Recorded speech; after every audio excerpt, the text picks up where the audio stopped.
Commander Thane Valoris stood on the bridge of his flagship, the Times Eternal Glory *, and watched the holographic display with satisfaction.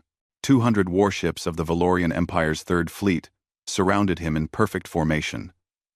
Each vessel bristled with weapons that had conquered dozens of worlds. Each crew had trained for years in the art of war.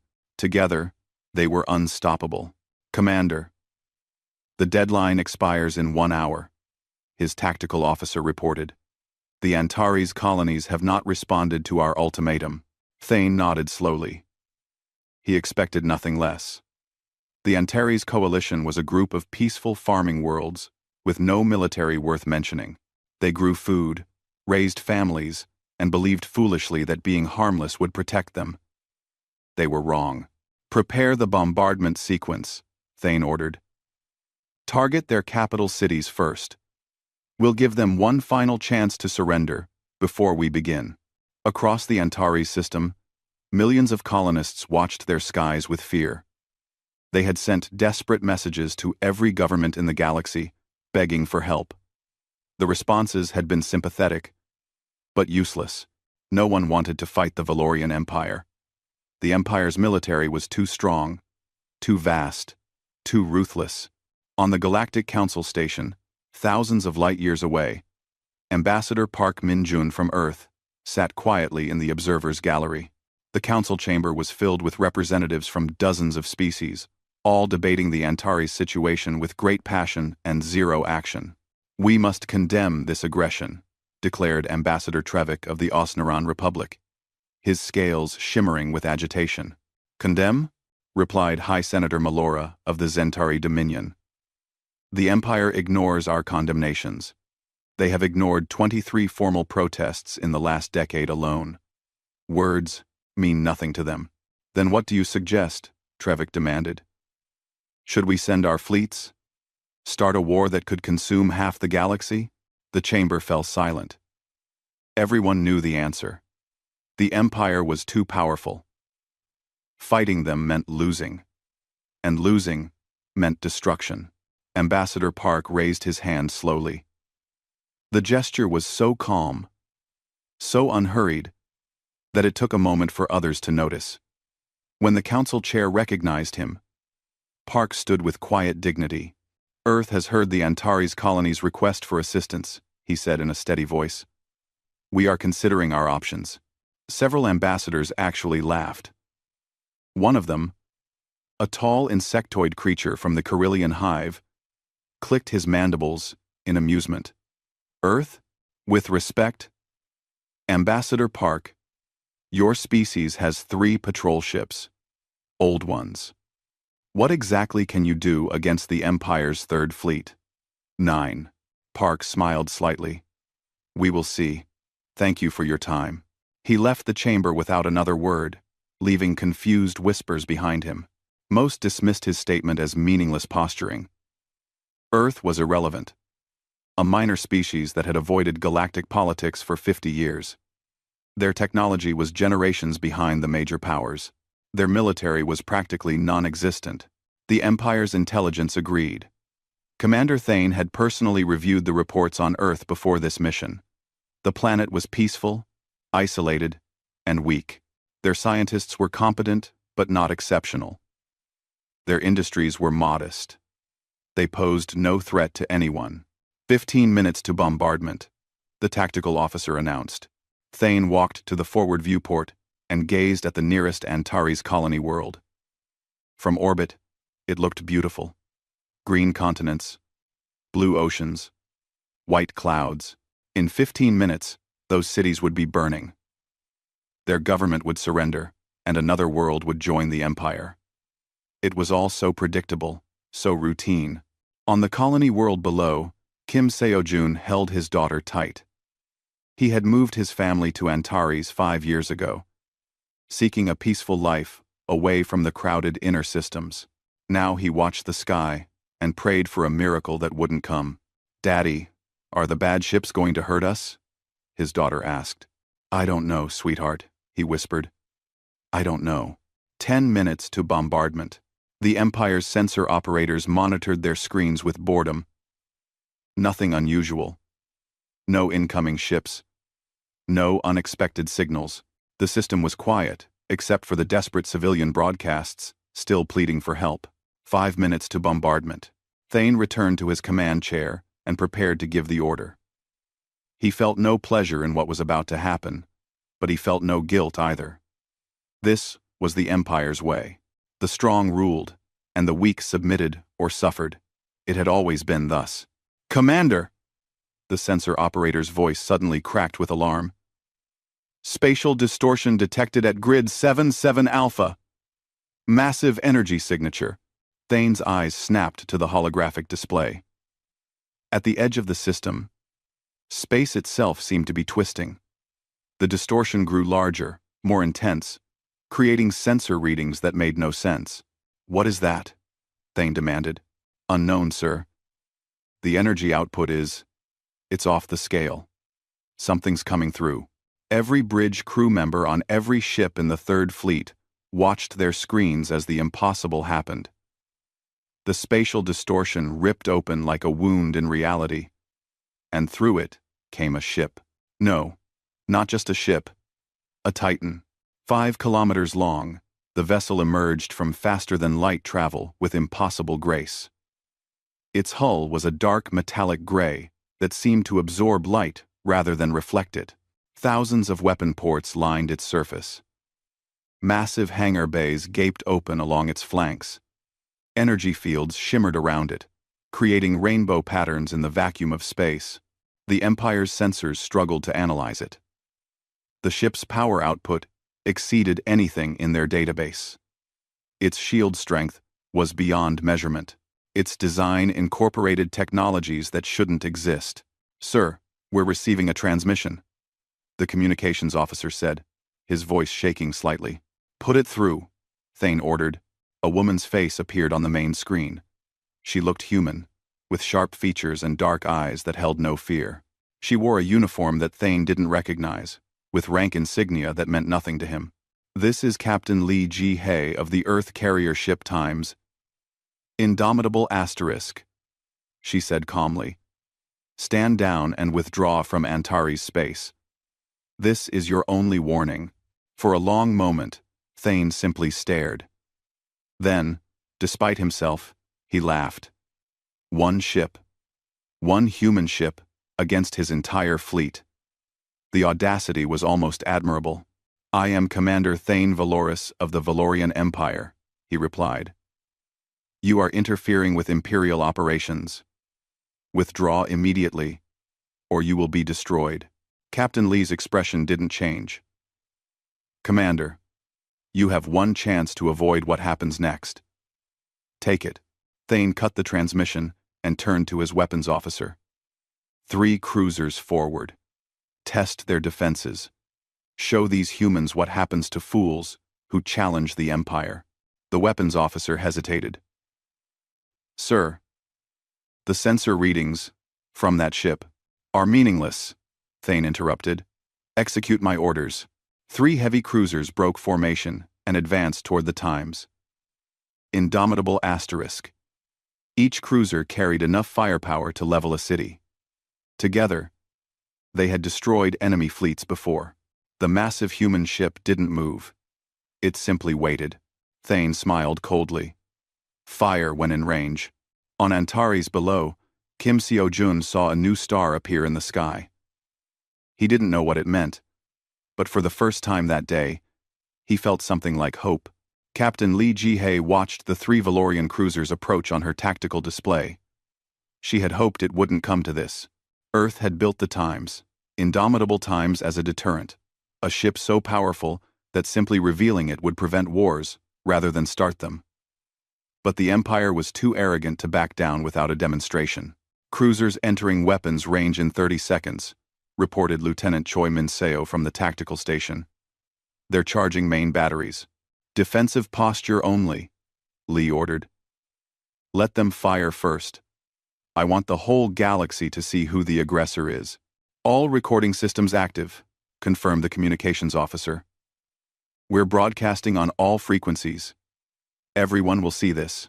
Lee sat back in her command chair and waited. Around her, The bridge crew worked with calm efficiency. They had trained for years in the deep space facilities beyond Neptune.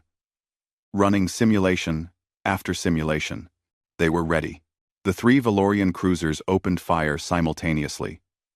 Plasma cannons, missile batteries, and particle beams all converged on the Times, indomitable Times, in a devastating barrage. It was enough destructive power to vaporize a mountain. The Times, indomitable asterisks, shields, absorbed everything without even flickering. No damage, Choi reported unnecessarily. Shields at 99.7% capacity. On the Times' Eternal Glory asterisk, Commander Thane Valoris stared at his displays in disbelief. That's impossible. Nothing can withstand that kind of firepower. Check your sensors. Sensors are functioning correctly, sir, his tactical officer replied nervously. Their shields are simply better than ours. Significantly better. Thane's jaw tightened. All three cruisers.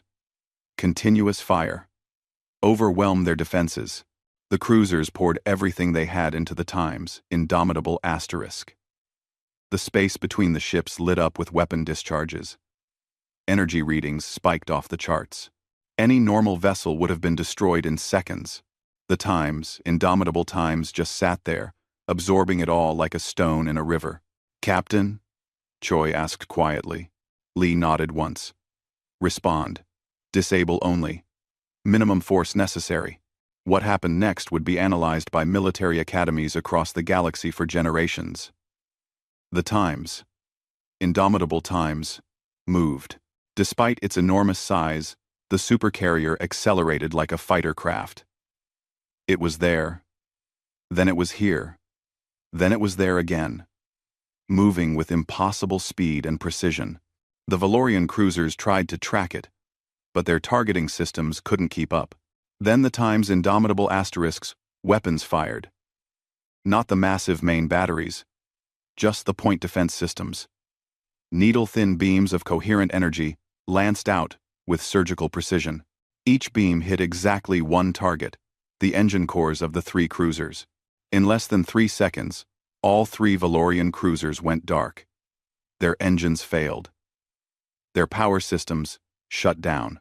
Their crews found themselves floating helplessly in space, completely alive but utterly defeated. Direct hits on all targets, Choi reported.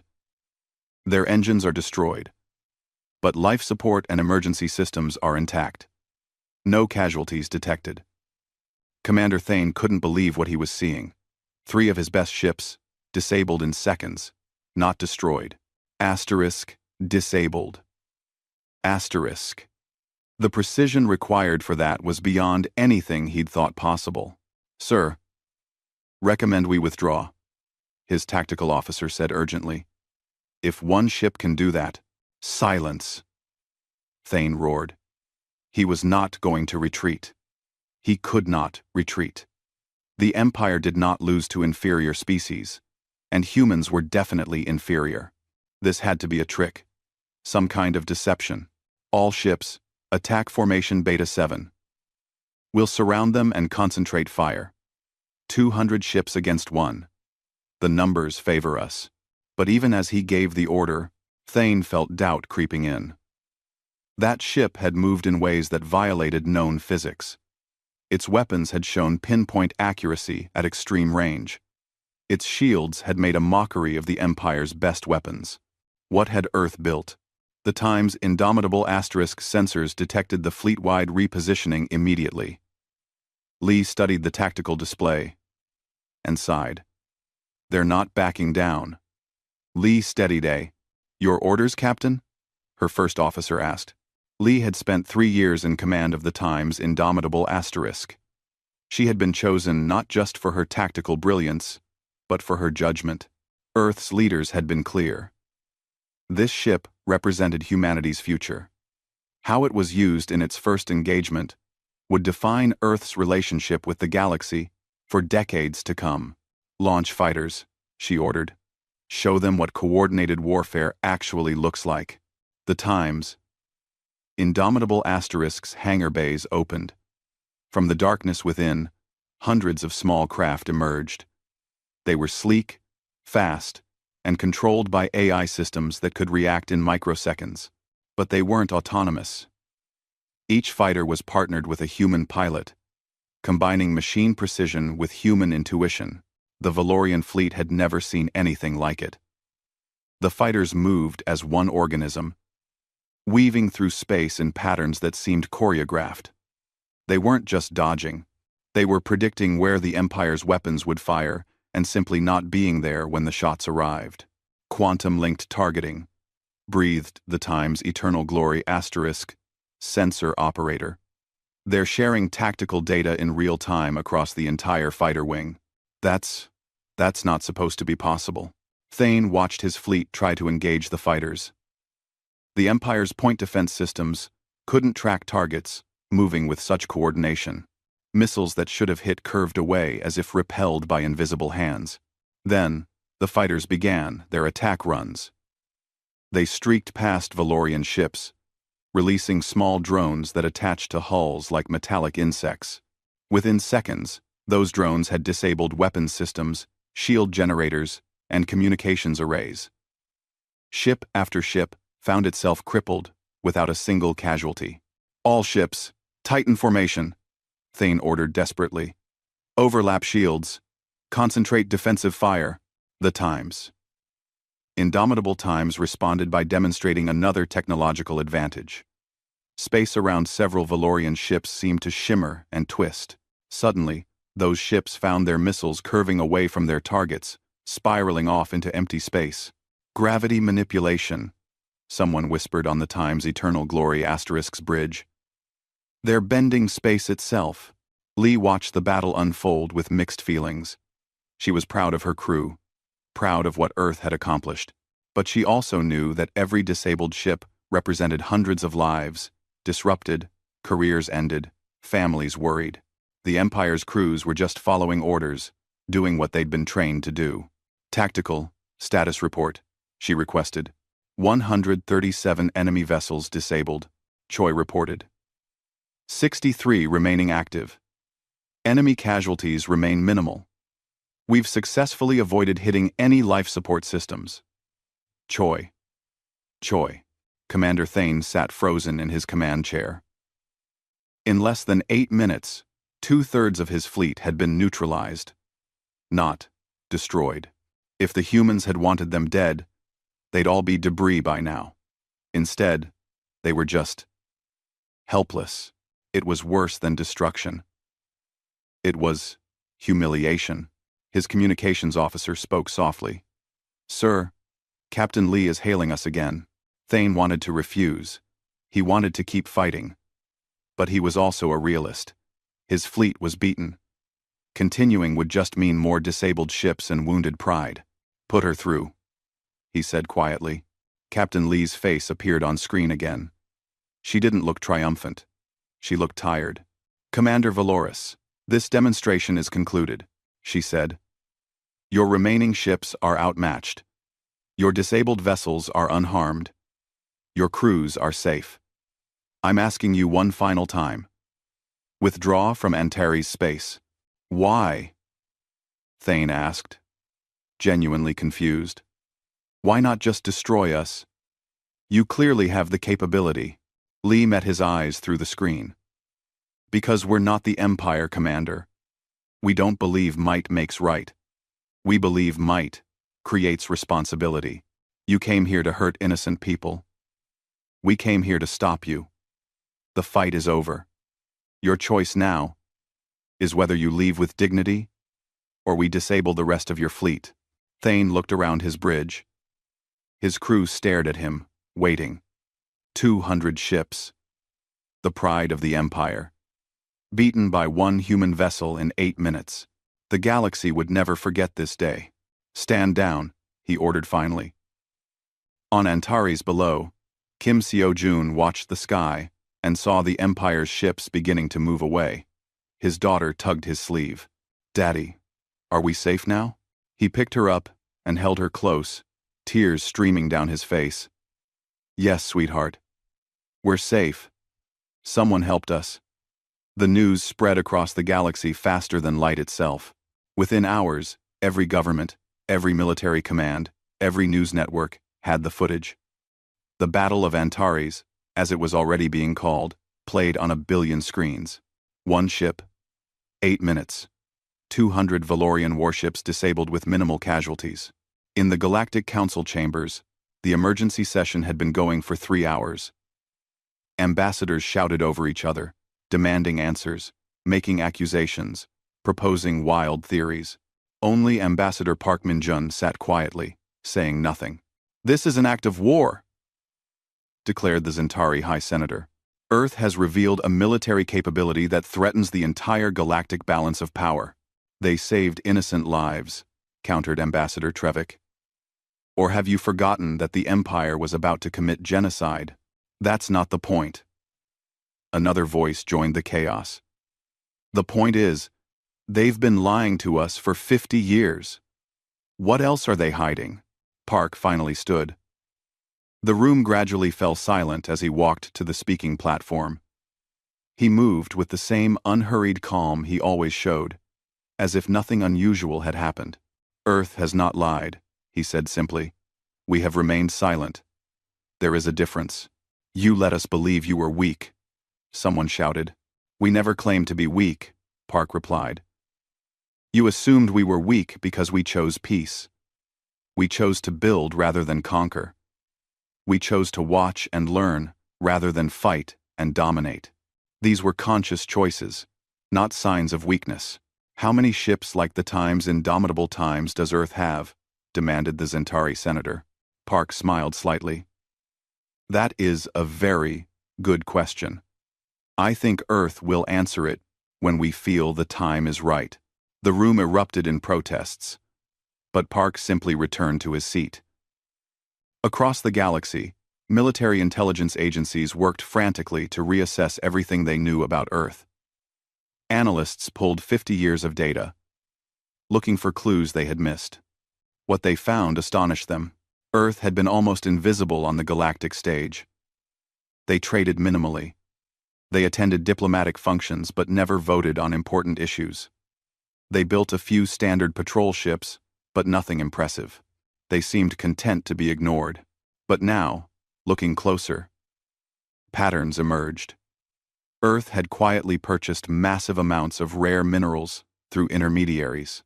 They had established deep space monitoring stations throughout their system, far beyond what seemed necessary. Their scientific publications were modest but showed unusual theoretical breakthroughs in physics and materials science. Most tellingly, the asteroid belt in their solar system had been extensively mined.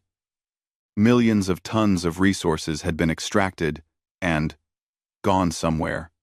No one had thought to ask, where? Now they knew.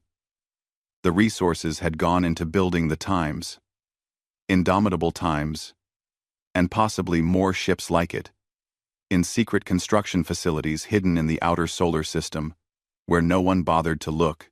Commander Kale Soren of the Antares Coalition arrived at the Times Indomitable Times on a small shuttle. He had been given permission to come aboard, to personally thank Earth for saving his people. As he stepped into the hangar bay, he couldn't help but stare. The bay was enormous, larger than most buildings on his homeworld. Fighter craft sat in perfect rows. Maintenance crews worked on various systems. Everything was organized with military precision, but without the cold brutality he associated with military vessels. Captain Lee met him personally. She was shorter than he expected, dressed in a simple uniform with no medals or decorations. Her handshake was firm.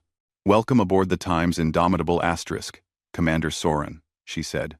"Captain Lee, I don't know how to thank you," Kale replied, his voice thick with emotion. "You saved millions of lives. Why? Why reveal yourselves for us?" Lee gestured for him to follow as she walked through the corridors. Crew members passed them, each nodding respectfully, but continuing with their duties.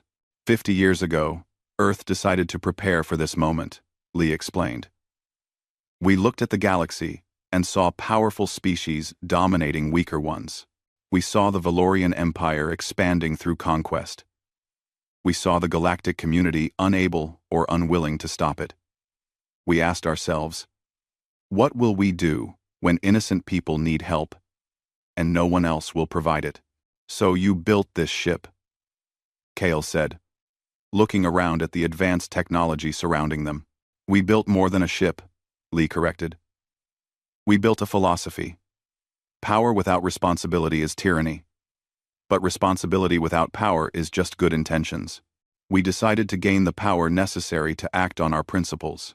They reached an observation deck. Through the transparent walls, Antares Prime hung in space, like a blue-green jewel. Your world is beautiful, Lee said softly. Your people are peaceful. The Empire would have burned your cities and enslaved your population. We had the ability to stop it. How could we not act? Kale felt tears forming. The galaxy has ignored pleas for help for centuries. Species like mine have suffered because the powerful only care about their own interests. You're different. We try to be, Lee acknowledged. But we're not perfect. This ship represents decades of work by millions of people. Scientists, engineers, laborers, dreamers, they all believed that humanity could do better than simply surviving. We could help others survive too. What happens now? Kale asked. The Empire won't forget this. They'll come back stronger. Lee nodded. Yes, they will. Or they would. Except, Earth isn't finished revealing its cards.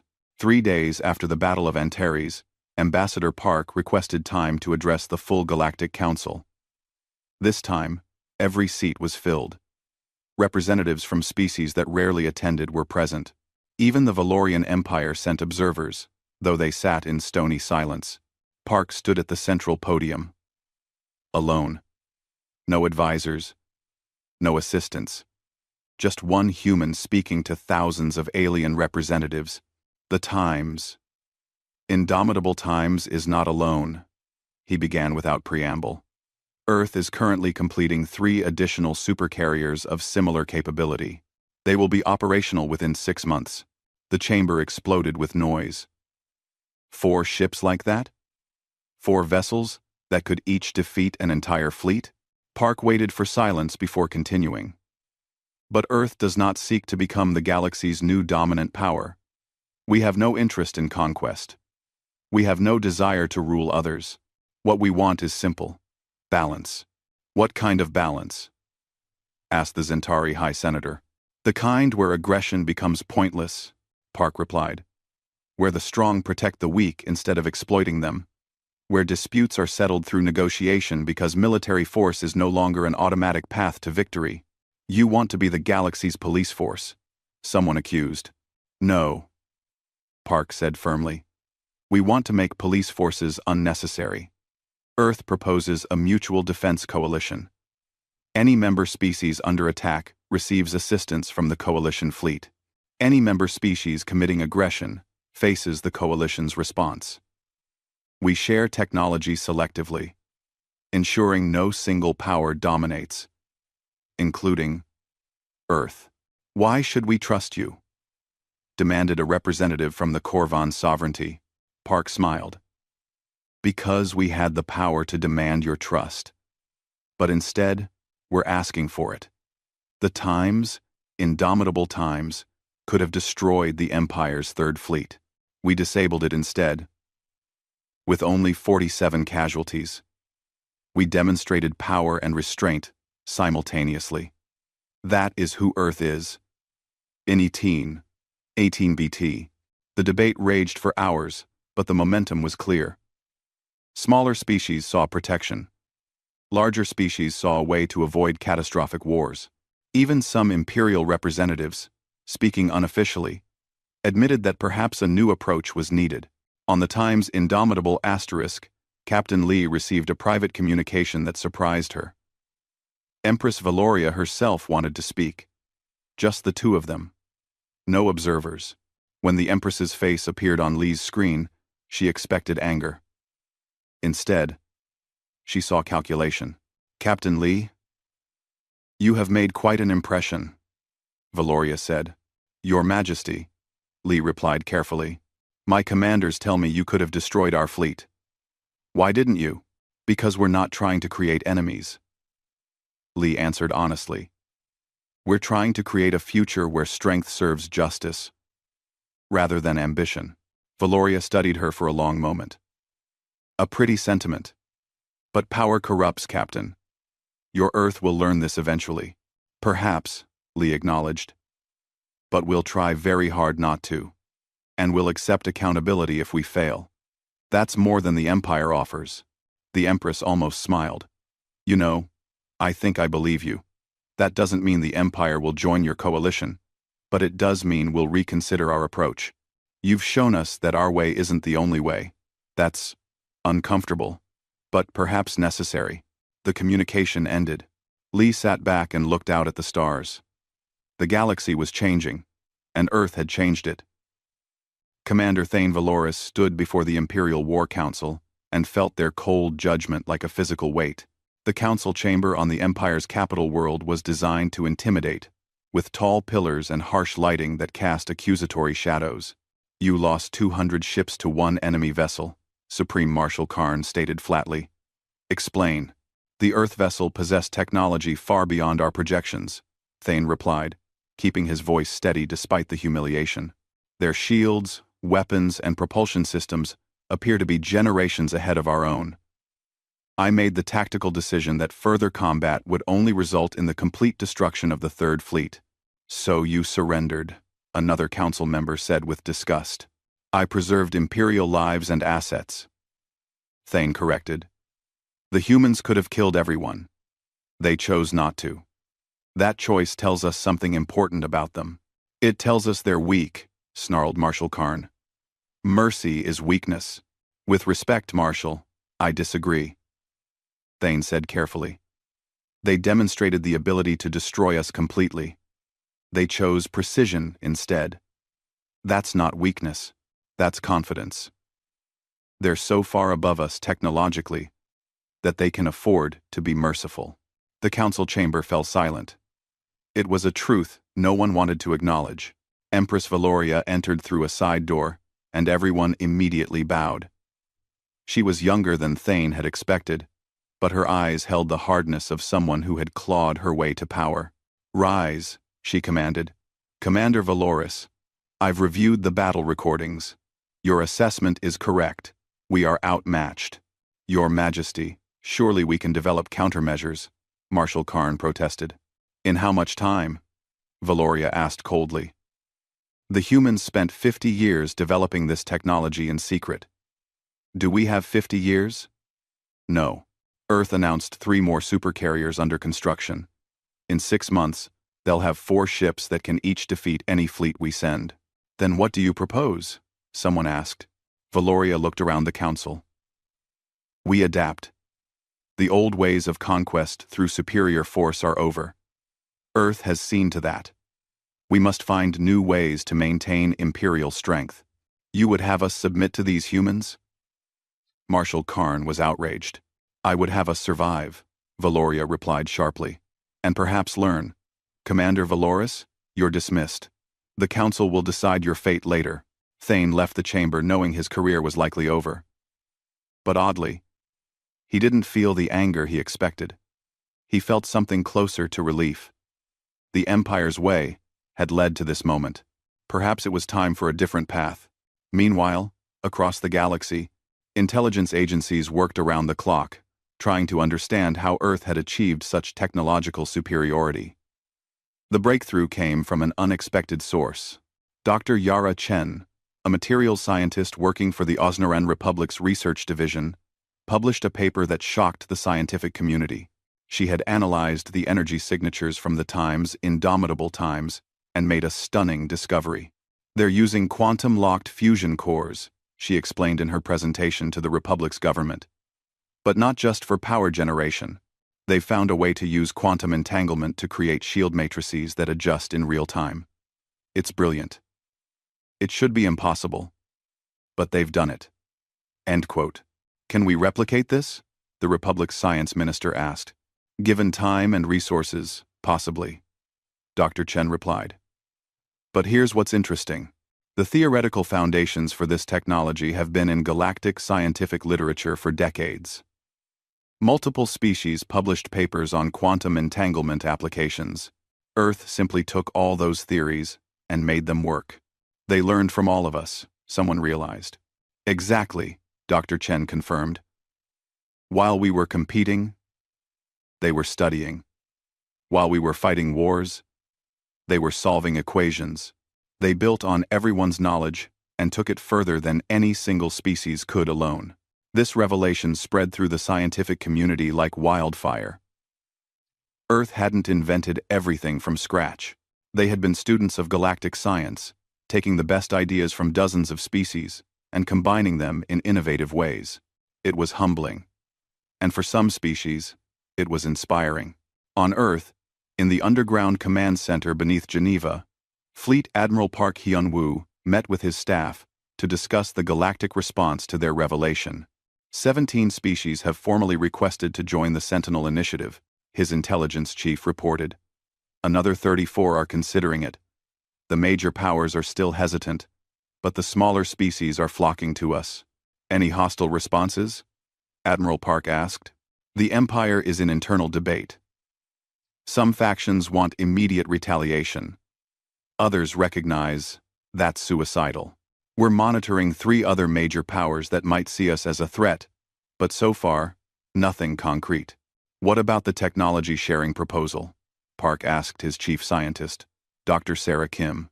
We have a staged rollout plan, Dr. Kim explained. Stage 1. We share defensive shield technology with coalition members. It's powerful, but not as advanced as what the Times Indomitable Times has. Stage 2. Propulsion improvements. Stage 3. Medical technologies. We're being very careful not to destabilize the existing power structure too quickly. Admiral Park nodded. Good. We don't want to cause a panic. The goal is stability, not chaos. Admiral, may I speak freely? Asked Captain Lee Ji-hae, who was attending the meeting remotely from the Times Indomitable asterisk. Always, Captain. I'm concerned about our timeline, Lee said. We've shown our hand. If hostile powers decide to act against us, they'll do it soon, before our other carriers are operational. The next 6 months are our most vulnerable period. Agreed, Admiral Park said. Which is why the Times Indomitable Times will remain on high alert, and why we're accelerating the completion schedule for the Times Defiant asterisk. She'll be operational in 4 months instead of 6. On the Valorian capital world, a different kind of meeting was taking place. A group of younger Imperial officers, led by Commander Joran Thex, had requested an audience with Empress Valoria. It was highly unusual, almost unheard of. But Valoria granted it. Curious. Your Majesty. We represent a reform movement within the Imperial military. Joran began, bowing deeply. We believe the Empire must change. Explain, Valoria commanded. The Battle of Antares proved that technological innovation matters more than numerical superiority, Joran said. The Empire has focused on conquest and control. We've poured resources into building more ships with the same technology. Meanwhile, species like Earth have focused on advancing that technology. We're falling behind. You want increased research funding, Valoria guessed. More than that, Your Majesty. We want a complete restructuring of imperial priorities. Instead of expanding through conquest, expand through innovation. Instead of ruling through fear, rule through offering value. The Earth humans have shown that strength combined with restraint creates more influence than strength combined with cruelty. Marshal Karn, who was present, looked ready to explode. You would abandon centuries of imperial tradition. I would preserve the Empire, Joran replied firmly. Because if we don't adapt, we'll become irrelevant. Earth's Sentinel Initiative will grow. Species will join them for protection. We can either join that future or be left behind. Valoria studied the young commander for a long moment. She saw in him something she recognized. Ambition tempered by wisdom. He wasn't proposing surrender. He was proposing evolution. Your proposal has merit, she said finally. But change cannot come quickly. The Empire has momentum. Redirect that momentum slowly, carefully. Can you do this? Yes, Your Majesty, Joran replied. Then you have my authorization to form a research division focused on technological advancement. Report directly to me. And Commander Joran, be careful. The Old Guard will see you as a threat. I understand, Your Majesty. Back on the Times' indomitable asterisk, Captain Lee received a message that made her smile. It was from Kim Seo-jun on Antares Prime, the father who had held his daughter during the crisis. He had sent a simple video. In it, his daughter stood in their garden, holding a drawing. It showed a large ship in space with a sun behind it. The ship had, "Thank you, Earth," written across it in a child's handwriting. My daughter wanted you to have this, Kim's voice said in the video. She says you're a hero. I agree. Thank you for giving us our future back. Lee saved the message carefully. This was why Earth had built the Times' indomitable asterisk. Not for glory or power, but for moments like this. For the chance to help people who couldn't help themselves. Lieutenant Choi entered the captain's ready room. Captain, we just received word from Earth. The Times, Defiant Times, completed its first full-power test run. All systems nominal. She'll be ready ahead of schedule. Good, Lee said. The galaxy needs to see we're serious about this. Do you think it'll work? Choi asked. The Sentinel Initiative? The Coalition? All of it? Lee looked out at the stars. I think we have to try. The alternative is letting the strong prey on the weak forever. Humanity became strong. Now we have a choice about what we do with that strength. And we choose to protect, Choi said. We choose to protect, Lee agreed. Even if it costs us. Especially if it costs us. That's what makes us different. 6 months after the Battle of Antares, the galaxy had changed in ways both visible and subtle. The Sentinel Initiative now included 23 member species, with more joining every week. The second Earth Supercarrier, the Times' Defiant Asterisk, had become operational ahead of schedule and now patrolled the galactic core regions. But the real changes were harder to see. They happened in government chambers, research laboratories, and military academies across thousands of worlds. Captain Lee Ji-hae stood in the Times' Indomitable Asterisk's conference room with representatives from 8 different species.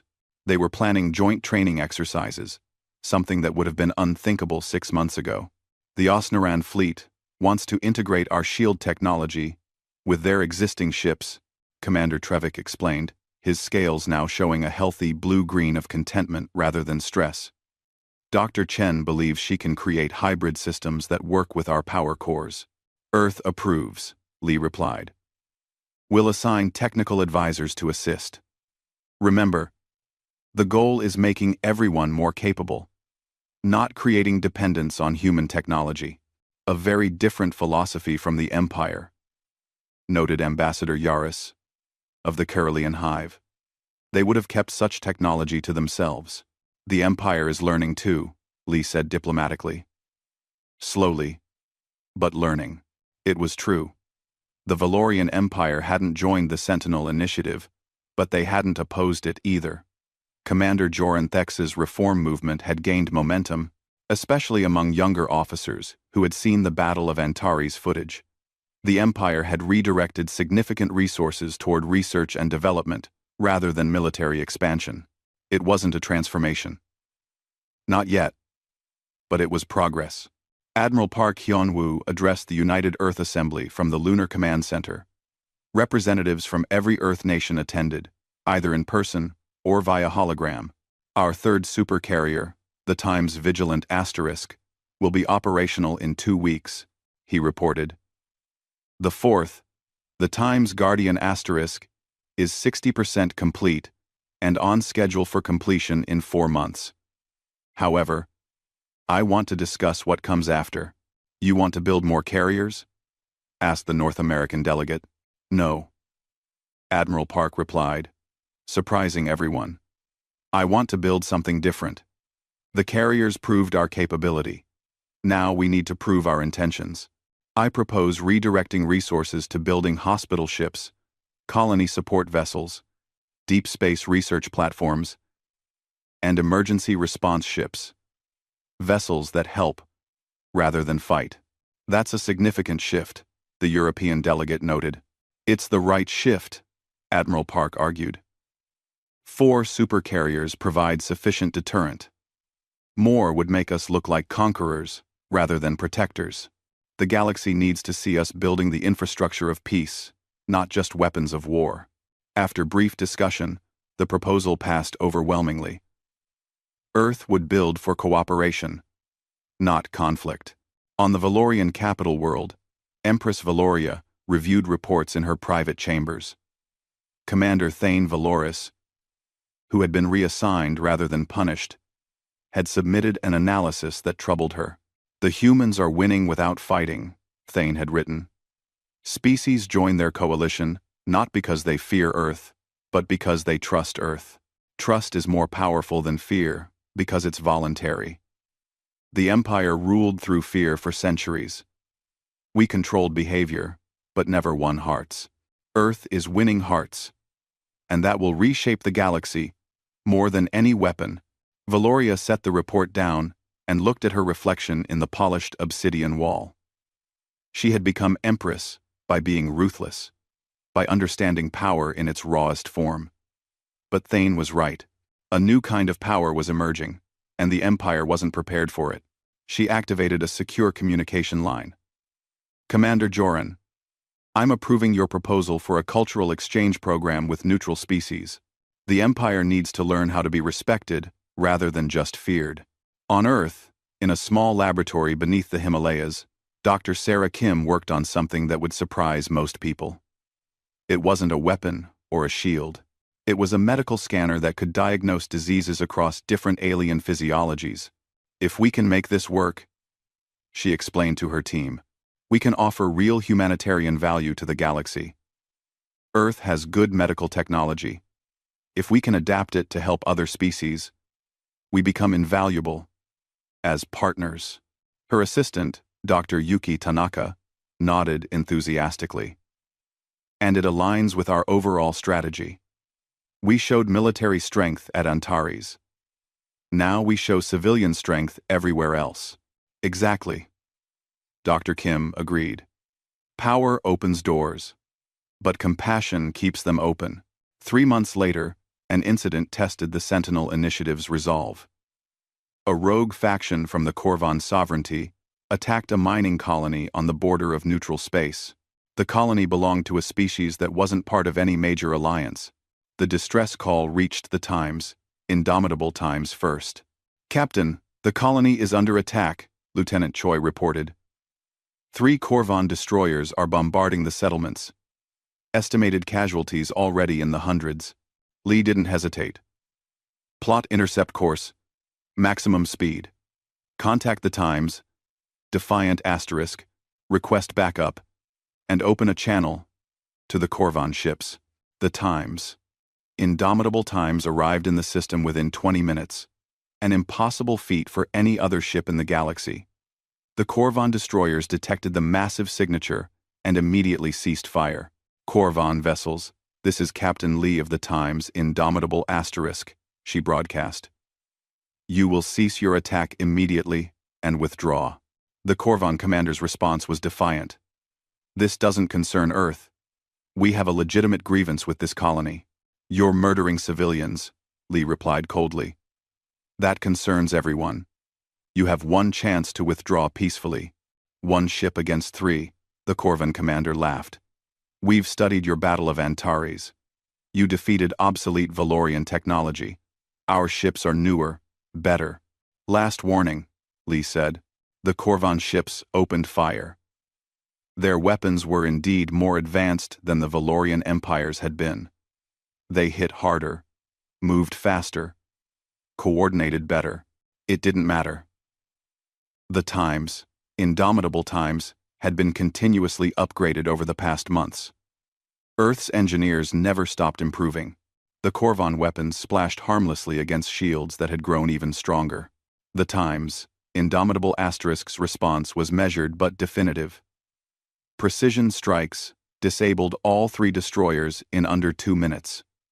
No casualties among the Corvan crews, but their ships were completely helpless. Colony vessel, this is the Times, Indomitable Asterisk, Lee broadcast. We're sending medical teams and supplies. You're safe now. The colony administrator's face appeared on screen, showing a species Lee had never encountered before. They had 4 eyes and translucent skin, and they were crying with relief. "Thank you," they said simply. "We called for help, and no one answered. Except you. That's what we're here for," Lee replied. The incident sent shockwaves through the Corvan sovereignty. The rogue commanders were arrested by their own government, which issued a formal apology and requested to join the Sentinel Initiative as observers. They had learned what the Valorian Empire learned. Aggression had consequences now. A year after the Battle of Antares, Ambassador Park Min-jun stood before the Galactic Council once more. But this time, the chamber felt different, less hostile, more hopeful. The Sentinel Initiative has responded to 14 conflicts in the past year, he reported. In every case, we used minimum necessary force. Total casualties across all interventions: 312, mostly wounded, all receiving treatment in our hospital ships. Compare this to the previous year before the initiative existed, when regional conflicts caused an estimated 2 million casualties. The numbers spoke for themselves. Earth has shared shield technology with 47 species, Park continued. We've provided medical assistance to hundreds of colonies. We've helped establish trade routes protected by coalition patrols. And we've done all of this while building peaceful infrastructure rather than weapons. What does Earth want in return? Asked a representative skeptically. Park smiled. We want what we've always wanted. A galaxy where disputes are settled through dialogue rather than destruction. Where species cooperate rather than compete. Where strength serves justice. We're not perfect. We make mistakes. But we're trying to build something better than what came before. And if Earth becomes corrupt? Someone challenged. If your power becomes the next tyranny? Cheptas. Then you should stop us. Park replied without hesitation. We've shared our technology specifically so that no single power, including Earth, can dominate indefinitely. We're building a system of checks and balances. We welcome accountability. The vote to make the Sentinel Initiative a permanent galactic institution passed with an overwhelming majority. On the Times Indomitable Asterisk, Captain Lee walked through the observation deck with Lieutenant Choi. Outside, stars shimmered against the darkness of space. Somewhere out there. The Times, Defiant Asterisk, Asterisk, Vigilant Asterisk, and Nearly Complete Times, Guardian Times, patrolled their assigned sectors. Do you think we've succeeded? Choi asked. Lee considered the question. We've started something. Whether it succeeds long-term depends on everyone, not just Earth. We shocked the galaxy into reconsidering how power should be used. Now comes the harder work of maintaining that new perspective. You don't sound entirely optimistic, Choi observed. I'm realistic, Lee replied. Human history teaches us that peace requires constant effort. War is easy. Peace is hard. Building is harder than destroying. We've shown the galaxy we can fight. Now we need to show them we can build. Every day. For generations. Below them, in the hangar bay, crews prepared for a humanitarian mission to a colony suffering from a plague. Medical supplies, doctors, equipment. No weapons. Just help. That's what makes me hopeful, Lee said, pointing at the activity below. We built the most powerful warship in the galaxy, and we're using it to deliver medicine. That's the real revolution. Not the technology, the philosophy. Choi nodded slowly. Earth's gift to the galaxy. Earth's invitation to the galaxy, Lee corrected. We can't force species to embrace these values. We can only demonstrate them, and hope others choose to join us. In the Sol system, construction continued on Earth's next vessels. Not weapons. A massive hospital ship called the Times Mercy Asterisk. A colony support vessel named Times Hope Asterisk. A deep space research platform dubbed Times Discovery Asterisk. Each one incorporating the same advanced technology as the supercarriers, but designed for creation rather than destruction. The galaxy watched and learned. Some species built similar vessels. Others focused on improving their own infrastructure. Trade increased. Conflicts decreased. It wasn't perfect. Violence still occurred. But the direction was clear. On Antares Prime, Kim Seo-jun and his daughter planted a tree in their garden. It was from Earth, a gift sent by Captain Lee's crew. The tree was called a cherry tree, and it would bloom with beautiful flowers every spring. "Daddy, when I grow up, I want to work on a ship like the Times Indomitable Asterisk," his daughter said. "To fight?" Kim asked. "No," she replied. "To help people." Kim smiled and held her close. "That's a wonderful dream." Then, the tree took root in alien soil and began to grow. Above it, stars shined down, and somewhere among them, Earth's ships maintained their watch. Not conquering, not dominating, just protecting, helping, building. The galaxy had changed in seconds when the Times Indomitable Times revealed itself. But the real change, the lasting change, came slowly through choices made every day. Choices about what to build, how to use power, whom to help. Captain Lee had been right. The fight was the easy part. Everything after was harder. But also, more important. The galaxy was learning that strength and compassion weren't opposites. They were partners. And Earth, the species that everyone had dismissed as weak and irrelevant, had taught them that lesson. Not through words, but through actions. Not through conquest, but through protection. The Supercarrier Times Indomitable Times had shocked the galaxy in seconds. But humanity's example was changing it forever.